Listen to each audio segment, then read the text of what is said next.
এতক্ষণ ধরে বলছিলেন আব্দুল্লাহ বিন ইদ্রিস সাহেব যে আলেম ওলামা হারাম খাচ্ছে, এই খাচ্ছে, তাই খাচ্ছে, বললেন না? বলছে কি বলছে না? বলছে। খাচ্ছে কেন সেটা আগে দেখতে হবে, সেটা আগে দেখতে হবে কেন তারা খাচ্ছে। এখন সমাজে একটা গাড়ির টিউব যদি এক জায়গাতে লিক হয় তাহলে তাকে তালি দিয়ে চালানো যাবে। এখন একটা টিউব যদি 20 জায়গায় লিক হয় তাহলে তার তালি দিয়ে চালানো যায় না, টিউব টোটালটাই বাদ দিয়ে দিতে হবে। সমাজে এখন কোনটা নিয়ে বলবো বলুন? আলেমরা বলছে সব হারাম খেয়েছে, সুদ বরাবর চলছে, ঘুষ বরাবর চলছে, জেনা বরাবর চলছে, গুণের জমি ভাই ফাঁকি দিয়ে দিছে বরাবর চলছে, সব কিছুই চলছে। তা কোনটা বলি আর কোনটা ছাড়ি? সব রোগেই মানুষ আক্রান্ত, ঠিক কিনা বলে? তা কোনটা বলবো আর কোনটা ছাড়বো? উনি একরকম বুঝেছেন, একরকম বলে দিয়েছেন। তা উনি হাদিস কোরআনের কথা বলেছেন, উনি নিজে ব্যক্তিগতভাবে বুঝে বলেননি। তবে একটা কথা বলছি, শুনে রেখে দেন, প্রত্যেক জিনিসের দুটো দিক আছে, প্রত্যেক জিনিসের ভালো করে বুঝবেন। একটা ভালো আর একটা মন্দ, তাই না? একটা ভালো আর একটা মন্দ, প্রত্যেক জিনিসের দুটো দিক। যেমন আপনি যদি ইবাদত করেন, ইবাদতের ক্ষেত্রেও দুটো দিক, একটা ভালো একটা মন্দ। আল্লাহ আপনাকে জাহান্নামের আযাব দিবেন, তারও অনেক দিক, তারও অনেক কোয়ালিটি আছে। আল্লাহ আপনাকে জান্নাত দিবে, তারও অনেক কোয়ালিটি আছে, ভালো এবং মন্দ। আল্লাহ মানুষ বানিয়েছেন, তারও দুটো দিক আছে, একটা নারী একটা পুরুষ, সবকিছু দুটো করে দিক আছে। আপনাকে আমি বক্তব্য প্রারম্ভে দুটো একটা কথা বলছি।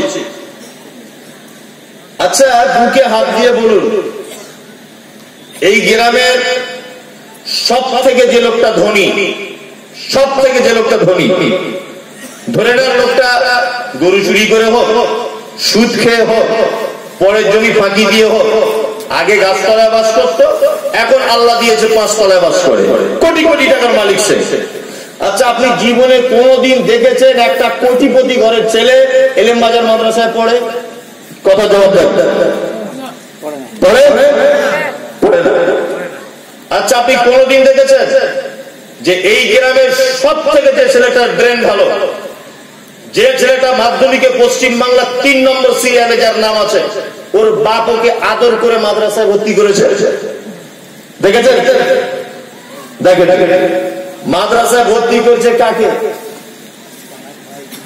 রাতের ঘুম হারাম করে দিয়েছে, দিনের বেলাতে লোকের সামনে চোখ মুখ দেখানো যায় না, কি করেছে? সালা হারামির বাচ্চা রাতের বেলা মুখের কলা চুরি করেছে। যে অমুকের মেয়ে রাস্তা দিয়ে যাচ্ছিল, হাত ধরে টেনে নিয়েছে, যা মাদ্রাসায় চলে যায়। আর নুর ইসলাম বিচার করে করে মাথা খারাপ, পড়াবে কখন? সারাদিন তো বিচারই হচ্ছে। আচ্ছা বলুন, যে মালটাকে আপনি ইলেম বাজারে রেখে এসছেন ওটা স্পেশাল মাল? গ্রামের সব থেকে বদমাশ যোগ আপনি মাদ্রাসায় দিয়েছেন, এটা আপনার ভুল। দ্বিতীয় কথা, আলেম ওলামারা একটু একটু হারাম টারাম খেয়ে ফেলছে, একটু একটু খেয়ে নিচ্ছে, ধরে নেন। খাচ্ছে কেন? আরে তার তো অভাব থেকে গেছে, তার অভাব থেকে গেছে না। দুনিয়াতে আপনি বাঁচবেন তো কিছু তো মালগুলি দরকার, কি দরকার না বলুন?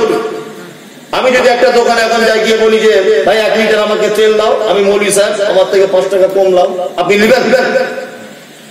নেবেন? আপনি বলুন।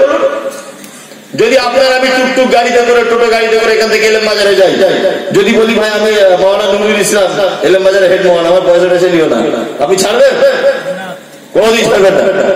আর ও তো এমনিতে তাবিজ লিখবে, এমনিতে 2 নম্বরই করবো, তো অভাব থেকে গেছে। কোটি কোটি টাকার মালিক তোমার বেটাটাকে মাদ্রাসায় ভর্তি করলে না? ভর্তি করা দরকার ছিল কি? তোমার বেটাটাকে যদি মাদ্রাসায় ভর্তি করতে, তাহলে ও সব সঠিক কথা বলে দিত। আর এই বেচারা ইমাম সাহেব 3000 টাকার বেতন, যদি সালা দালিল লেগে বলি তাহলে চাকরি থাকবে না। যদি পঞ্চায়েতের বিরুদ্ধে বলি যে 100 দিনের টাকা মেরে খায়, তাহলে কালকে আমার রিটার্ন টিকিট। জি, ও কারোর বিরুদ্ধে বলতে পারছে না, সত্য কথা বলতে পারছে না, মুখে এ দিয়ে কুলুপ দিয়ে চুরি চাপড়ে আছে। তাহলে এর জন্য তো আপনি আর আমি দুজনা দায়ী। ধনী লোকের মানে মাদ্রাসা ভর্তি করুন, যে মৌলভী সাহেব হয়ে আসার পরে মাদ্রাসা মসজিদকে 10 পয়সা ধার ধারবে না, শুধু হাদিস কোরআন প্রচার করেই যাবে, কারণ তার বাপের পিছনে ব্যাকিং করার মতো অর্থ আছে। কথাগুলো কি ভুল বলছে আমি? আর দিচ্ছে কোথাকার ফকিরের ছেলেকে মাদ্রাসায় পড়তে। আর আমরা কি বলছি রাস্তায় রাস্তায়, কি বলছি? জীবনে কোনোদিন তালবিরা ভালো ভাষায় কথা বলতে পারে? আলামিন মিশনে পড়েছে 4 বছর, দেখ ইংলিশে কথা বলতে পারে। বলছি কি বলছি না? আরে আলামিন মিশনে হুজুর তোমার বেটাকে ভর্তি করতে গেলে তোমাকে পর্যন্ত পরীক্ষা দিতে হবে। স্পেশাল মাল বাছাই করে মানুষ করছে ওরা। আর তুমি গরুটাকে দিয়েছিলে বাজার মাদ্রাসাতে, কি করে কি করবে? কি করে কি হবে? যে মিশনে তোমার বেটাকে ভর্তি করেছো, তোমার পর্যন্ত পরীক্ষা দিচ্ছে ওখানে যে মালটা ভালো আছে কিনা, বাপ মা লেখাপড়া জানে কিনা। আর গরুটাকে তুমি দিচ্ছ মাদ্রাসাতে, কি করে মরিসা হবে? আপনার মধ্যে মনুষ্যত্ব বলে কিছু আছে?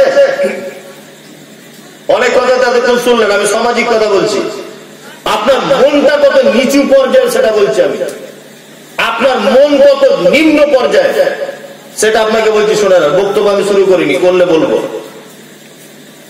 আপনার ছেলেটা ইংলিশ মিডিয়ামে পড়ে, তাকে আপনি প্রাইভেট দিয়েছেন, মাসে পড়ায় প্রাইভেটের মাস্টার 12 দিন। কদিন পড়ায়? 12 দিন। 12 দিন পড়ায়, কি পড়ায় না? A for apple, B for ball, C for cat, D for dog. এইটা 12 দিন পড়ায়। আপনি তার বেতন দেন কত মাসে? 500 টাকা। দেন কি দেন না? আচ্ছা, A for apple, B for ball, এতে 4 আনা নেকি হয় কারো? পড়লে নেকি হয়? হয় না। আচ্ছা, আপনার ছেলে যে মক্তবে পড়ে, মক্তবে যে আপনার ছেলেটা পড়ে, আজকে 4 বছর আপনার ছেলে মক্তবে পড়ছে, 4 বছর। শুধু যদি ইমাম সাহেবের কাছে গিয়ে এইটা শেখে যে বিসমিল্লাহির রহমানির রহিম, এতে 19টি অক্ষর আছে, যদি 10টা করে নেকি যদি আল্লাহ দেয়, তাহলে 190টা নেকি হয়। প্রত্যেক দিন আপনার ছেলেকে ইমাম সাহেব মোটামুটি যত কম হোক 5000 নেকি অর্জন করে তবে তার বাড়িতে পাঠায়। ঠিক বলছি না ভুল বলছি? আচ্ছা বলুন, একটা ইমাম সাহেবকে আপনি কোনদিন 1 মাস কি 1 বছরে 100টা টাকা দিয়েছিলেন যে আমার ছেলেকে তুমি কোরআন পড়াও, 100টা টাকা ভাই রাখো, তুমি মিষ্টি কিনে খেও? একজন বলুন যে আমি দিয়েছি। পেয়েছেন আপনি? তারা কিসের আবার ফতোয়া জানতে চাইছেন? কিসের ফতোয়া আপনি জানতে চাইছেন? আপনি জীবনে 100টা টাকা দিতে পেরেছিলেন ইমাম সাহেবকে? দিতে পারেননি। আলেম ওলামারা হারাম খাবে, হারাম খাচ্ছে। আরো একটা কারণ আপনাকে বলে যাচ্ছি, শুনে রেখে দেন। একটা টাটা রিলায়েন্স কোম্পানি তার ম্যানেজারের বেতন দেয় প্রত্যেক মাসে 35 লক্ষ টাকা। কত বললাম? 35 লক্ষ টাকা। আচ্ছা বলুন তো, 35 লক্ষ টাকা একটা মানুষের সংসার খরচা 1 মাসে লাগে? জীবনে লাগে না। তাহলে রিলায়েন্স কোম্পানি কেন তার ম্যানেজারকে 35 লক্ষ টাকা প্রত্যেক মাসে বেতন দেয়? কেন? কেন দেয়? এই কারণে দেয়, ম্যানেজার যেন আমার কাজ ছাড়া, আমার কোম্পানি, আমার প্রোডাক্ট, আমার লস লাভ ছাড়া ও যেন ওর ব্রেন আর অন্য কোন জায়গাতে কাজে না লাগাতে পারে। এই জন্য তার প্রয়োজনের 10 গুণ বেশি বেতন দিয়ে তাকে ম্যানেজার পদ দেওয়া হয়েছে। কি বলছি বুঝতে পেরেছেন? ইমাম সাহেবের বেতন 3500 টাকা। ওর বউ ফোন করছে, ছোট ছেলেটার পায়খানা করেছে, ডাক্তার খায় নিয়ে যাবে, হরিপদ 300 টাকা ফি, থাকলো আর 3200 টাকা। যে ওর স্ত্রীর শরীর খারাপ, 300 টাকা ফি চলে গেল, থাকে কত? 2900 টাকা। ও 1 মাস মসজিদে ডিউটি করছে, ও একটু ফোনে টোনে রিচার্জ করে, আরো 500 টাকা খরচ। ওর হয়তো মাস শেষে থাকে 2000। 2000 টাকা বেতন দিচ্ছে, আবার আরাম খাবে না তো কি করবে? আরাম খাবে না কি করবে? ঠিক করছে, আরাম খাচ্ছে। ফতোয়া জিজ্ঞেস করতে তখন কিছু মনে হয় না। আর এই দিকটা একবার দেখতে হয় না যে ইমাম সাহেবের 300 টাকা বেতনে কি করে চলে, 4000 টাকা বেতনে কি করে চলে, এটা দেখতে হয় না? আপনার ছেলে কাজ করে রাজমিস্ত্রি, মাসে যদি 5,000 টাকা বেতন দেয়, আপনি আপনার ছেলেকে পাঠাবেন সেই কোম্পানিতে? কোনদিন পাঠাবেন না। ওখানে আপনি লস লাভ বোঝেন, ওখানে আপনি ঠিক আপনার স্বার্থটা বোঝেন। একটা ইমাম সাহেবের এই জায়গাটায় কি করে সংসারটা চলবে, এই স্বার্থটা বোঝা যায় না। আবার কিছু কিছু জায়গাতে দেখছি এমন মুসল্লি আছে, বিয়ারা মুসল্লি, বুঝলেন? যেমন বিয়ারা সরকারকে আর কি বলবো, কিছুদিন আগে 2,500 টাকা করে বেতন দেওয়া শুরু করেছে। কেউ পাচ্ছে তো পাচ্ছে না, বেচারা গরিব মানুষ একটু পেয়েছে যা পাচ্ছে। মসজিদ থেকে বলছে 500 টাকা কমিয়ে দাও। টাকা হচ্ছে কি হচ্ছে না? মানে মৌলভী সাহেবরা সারা জীবন এরকম করে হাত পাতো, পাবলিক এটা চায়। বলে গেলেন বক্তব্য দিয়ে টাকা নেওয়া হারাম, এটা আমি একমত, এটা হারাম, বিলকুল হারাম। তবে আমি মাওলানা মুনতাজুল ইসলাম বলছি, আমি কিন্তু কোথাও বিনা কন্ট্যাক্টে যাই না।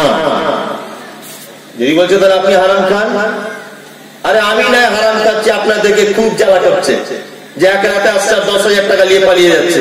অন্তত আমার উপরে হিংসা করে আপনার বেটাটাকে মাদ্রাসায় ভর্তি করুন, এই কাজটা করুন। আমার উপরে হিংসা করুন যে ও যদি 10,000 টাকা প্রত্যেক রাতে পায়, তাহলে আমার বেটাও নিশ্চয়ই পাবে। এই হিংসাটা আমার উপরে করে আপনার বেটাকে আপনি মাদ্রাসায় ভর্তি করুন, অত সহজ নয়। এটা বলে রাখছি, শুনে রেখে দেন। হারাম করে বলেন আর মৌলভী সাহেবরা জাহান্নামে বলেন আর যাই বলেন, আর মাত্র 20 বছর পরে দেখবেন মসজিদের ইমাম খুঁজে পাওয়া যাবে না। 20টা বছর আল্লাহ যদি আপনাকে বাঁচিয়ে রাখে, তাহলে জেনে রাখবেন সরকারি চাল, পাবলিকের দুর্বলতা, আলেম ওলামাদের দুর্বলতায় আস্তে আস্তে দেখবেন জামানায় জাহেলিয়াতের মতো আবার ফেরত আসবে। আসবে 100%। আপনার কাছে বিনীত অনুরোধ, কিছু জিজ্ঞাসা করার আগে, জানার আগে, কোন আলেম ওলামাকে জিজ্ঞাসা করার আগে সেই বিষয়টা নিজের বিবেকের কাছে ফেলবেন, ফেলে জিজ্ঞাসা করবেন, নিজের বিবেকের পাল্লাতে তুলে মাপবেন যে আমি কি প্রশ্ন করতে যাচ্ছি আর কি বলতে চাইছি, আমি নিজে কেমন। কোনদিন যদি আপনি পারতেন যে 200 টাকা ইমাম সাহেবের হাতে দিতে, যে আমার বেটাকে কোরআন শিখিয়েছো, 200 টাকা মিষ্টি খাও, তাহলে তোমার মুখে কথা মানাতো। ইমাম সাহেব কেন মসজিদে থাকবে, তবুও বিয়ে পড়িয়ে কেন 500 টাকা দিবেন? কেন নিবে না? এমনিতে দিবে।